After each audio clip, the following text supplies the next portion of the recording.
Warfare is a constant in mankind's history, yet before 1945, there was a strict structure to it. Civilians were not to be targeted, and in large, loss of war meant little other than loss of men and casualties and potential enslavement. Yet that barrier would slowly break with a new mindset developing. But it could not truly be broken until technology advanced. And so, in 1945, on August 6th and 9th, a barrier of honor-based war would be broken. This honor-based war was first established in ancient Greece. In 490 BC, two powers battled for dominance, the Greeks, a small decentralized people, and the Persians, the world's first empire. At this time, the Persians were the world's foremost power. The small city-states of Greece, such as Athens and Sparta, stood little to no chance. Yet, Greece still stood against the Persians, the two clashing in a battle for rule of the Mediterranean. Meeting first in the Battle of Marathon, 20,000 men from each army battled.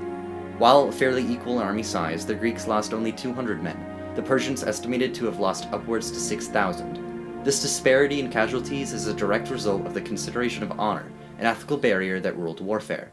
The Persians, despite having an advantage due to the size of their empire, had to fight Greece on a level plane at a predecided time and place.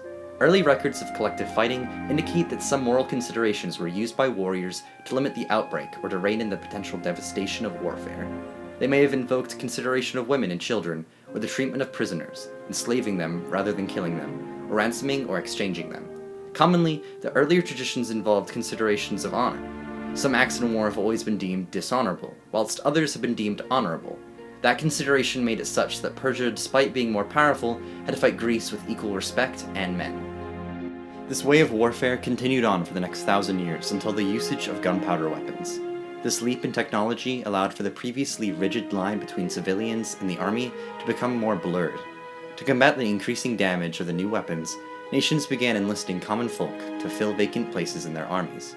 It became much easier to train the new combatants, as they no longer needed to aim with a bow and arrow to hit individual targets, but could now simply pull a trigger to fire at an enemy rank. In the case of the American Revolution, gunpowder allowed for soldiers to be trained in a little under 6 weeks. Gunpowder weapons created an era of a new warrior class, which included a larger population of the people. A majority of those who fought in the Revolutionary War were civilians fighting to defend their Athenian values of democracy and equality.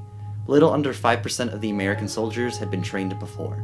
This new type of soldier took a step in the breaking of the ethical barrier, as people who were previously non-combatants were now an increasing part of the military. The United States of America, already having proven their grit on the world stage by fighting against Britain in a battle for their own autonomy, now it fights against itself for the freedom of all its people. Along with the continuation of technological advancements, a new mindset emerged. Ulysses S. Grant, General-in-Chief Command of the Northern Forces, describes the shift as he states his own belief. Hard-fought battles were a mercy to the army, and that heavy lists of killed and wounded went far to reduce the totals of those sacrificed in war compared with the losses by disease through inactivity and exposure, consequent upon a long drawn-out policy of maneuvering and defensive warfare. This notion that any action taken against the enemy is the ultimate decision in winning the war is the building block of total warfare, a mentality that, along with technology, will break the barrier of ethics, for it allows citizens to become military targets. The mentality of saving their own soldiers continues up to World War II. By May of 1945, Japan is all that remains of the Axis powers, Germany defeated and Italy betraying them. Therefore, with the invention of the atomic bomb, a means to end the arduous war, with Japan refusing to end it, the Americans faced an immoral and ethical decision. Which cities should be bombed? America had by this time incurred 400,000 casualties, and therefore they had two choices: continue warfare targeting only soldiers, lose 100,000 more men, or use the atomic bomb, cripple Japan's ability to fight the war, kill civilians, but lose less life. By the strict ethics of war, civilians were not to be targeted. The number of civilian lives wonder-striking even the most cruel of dictators. However, warfare had changed. The answer was not simple. Starting the American War, the government and its soldiers realized targeting civilians was the battle of least resistance. This concept, called total war, forever changes the face of warfare and completely shatters the past, precedent, and moral barrier that previous wars had. And so, on August 6th and 9th, two civilian cities were bombed, marking an end to the war and a start to a whole new kind of warfare. Hiroshima was not a military base. Despite housing a Japanese Second Army HQ, the city was primarily civilian population, 95% by current estimates.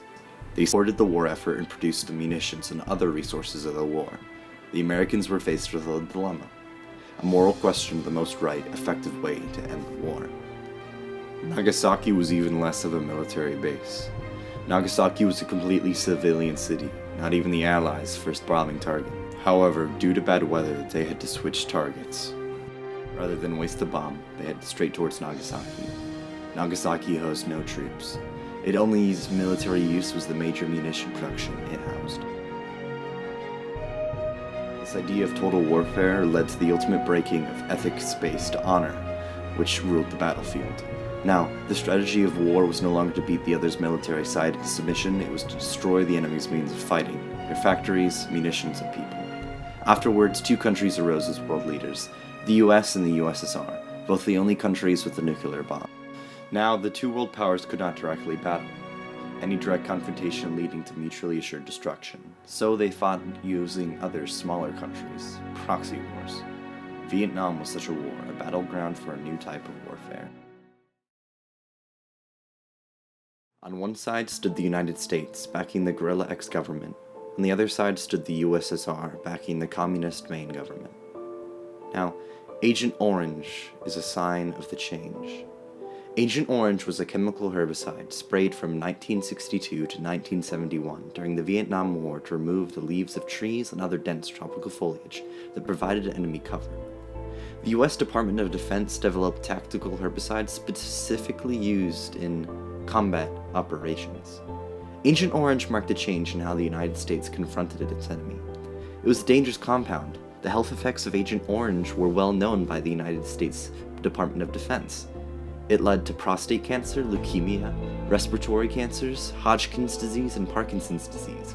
Yet, the United States Department of Defense nevertheless sanctioned the use of Agent Orange over the course of the entire war, decimating the land and irreparably damaging the land and population. Even the short-term effects, very well known to the Army, of which include darkening of the skin, liver problems, and severe acne-like skin disease called clocurin. Additionally, it's linked to type 2 diabetes, immune system dysfunction, nerve disorders, muscular dysfunction, hormone disruption, and heart disease. None of these effects mattered to the United States or the USSR. With the idea of total warfare becoming predominant in every country across the world, honor and ethics had no place in warfare. Winning did. Warfare had been forever changed with the use of the atomic bomb. Vietnam, a direct example of how drastically the world without honor had been changed after the ethical barrier of war based in ethics and honor had been shattered. The US used a chemical that veterans today are still feeling the effects of. A chemical that decimated the landscape of Vietnam in a way that only recently, almost 50 years later, has begun to heal.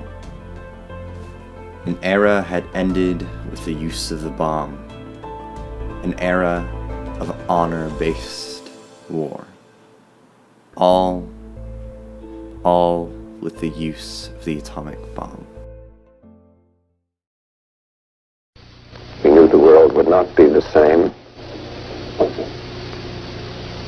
Few people laughed. Few people cried. Most people were silent. I remembered the line from the Hindu scripture, the Bhagavad Gita.